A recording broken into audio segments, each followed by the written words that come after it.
বিশ্বের মানচিত্রে খুব বেশি আলোচনায় না আসা একটি দেশ মঙ্গোলিয়া।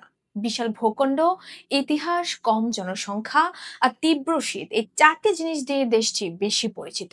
কিন্তু এই দেশে ছোট্ট একটি বাংলাদেশি কমিউনিটি নিঃশব্দে বসবাস করছে বছরের পর বছর।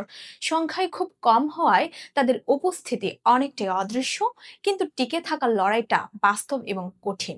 ফারজানা মিতিলার প্রতিবেদনে বিস্তারিত। মঙ্গোলিয়ায় বাংলাদেশিদের সংখ্যা খুব বেশি নয়। কেউ পড়াশোনার জন্য, কেউ ছোটখাটো ব্যবসা বা চাকরির সুযোগে সেখানে গেছেন। রাজধানী উলানবাটার এই বেশিরভাগ বাংলাদেশি থাকেন, কারণ এখানে বিশ্ববিদ্যালয়, অফিস ও ব্যবসার সুযোগ বেশি। শিক্ষাক্ষেত্রে কিছু বাংলাদেশি শিক্ষার্থী মঙ্গোলিয়ার বিশ্ববিদ্যালয়গুলোতে পড়াশোনা করছেন। বিশেষ করে মেডিকেল ও কিছু টেকনিক্যাল বিষয়ে আগ্রহ দেখা যায় তাদের মধ্যে। তবে ভাষা এখানে বড় বাধা বাংলাদেশিদের জন্য। ইংরেজি খুব বেশি প্রচলিত না হওয়ায় মঙ্গোলিয়ান ভাষা শেখা ছাড়া অনেক কাজই এগোয় না। নতুনদের জন্য এটা একটা বড় চ্যালেঞ্জ। কর্মক্ষেত্রের সুযোগ সীমিত। বড় কোনো শিল্প খাত না থাকায় বাংলাদেশিরা সাধারণত ছোট ব্যবসা, ট্রেডিং বা ফ্রিল্যান্স এই ধরনের কাজে যুক্ত হন। কেউ কেউ রেস্টুরেন্টে বা ফুড সার্ভিসে কাজ করেন। তবে বাজার ছোট হওয়ায় আয়ও সীমিত, তাই অনেকেই খুব হিসাব করে খরচ করেন। সবচেয়ে বড় চ্যালেঞ্জ হলো আবহাওয়া। মঙ্গোলিয়া বিশ্বের সবচেয়ে ঠান্ডা দেশগুলোর একটি। শীতকালে তাপমাত্রা অনেক নিচে নেমে যায়। যারা নতুন যান তাদের জন্য এই ঠান্ডা মানিয়ে নেওয়া কঠিন হয়ে পড়ে।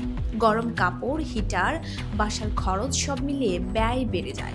কমিউনিটি ছোট হওয়ায় একে অন্যের উপর নির্ভরতা বেশি। কোনো সমস্যা হলে বাংলাদেশিরাই আগে এগিয়ে আসেন। নতুন কেউ গেলে বাসা খোঁজা, বাজার করা বা দৈনন্দিন কাজ বুঝিয়ে দিতে সাহায্য করা হয়। সামাজিক যোগাযোগ মাধ্যমে ছোট ছোট গ্রুপ আছে যেখানে সবাই যোগাযোগ রাখেন। ধর্মীয় ও সাংস্কৃতিক দিক থেকেও তারা নিজেদের ধরে রাখার চেষ্টা করেন।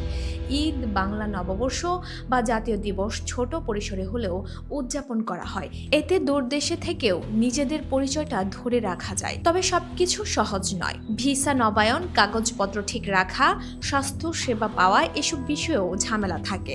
মঙ্গোলিয়ায় বিদেশিদের জন্য প্রশাসনিক প্রক্রিয়া খুব বেশি সহজ নয়, তাই আগে থেকেই নিয়ম জেনে না গেলে সমস্যা হতে পারে। আয় কম হলেও খরচ সামনে চলাটাই মূল লক্ষ্য হয়ে দাঁড়ায়।